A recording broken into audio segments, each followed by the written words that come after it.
In Call of Duty Modern Warfare 3, the best zombies loadout depends on a mix of firepower, versatility, and survivability. First, players should prioritize a solid primary weapon, such as the ray gun or wonder weapon, which will offer powerful damage and can mow through hordes of zombies.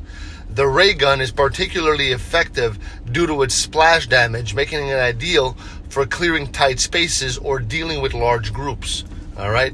For secondary weapons, a reliable handgun or machine pistol can provide a quick alternative when ammo runs low, while also being easy to pack a punch when upgraded. A strong melee weapon, such as the Bowie Knife, is a good option for conserving ammo during early rounds, allowing for more efficient kills. Now, in terms of perks, Juggernog is essential for increasing health and surviving longer in high-intensity situations. Speed Cola helps with faster reloads, ensuring that you're ready for the next wave of zombies.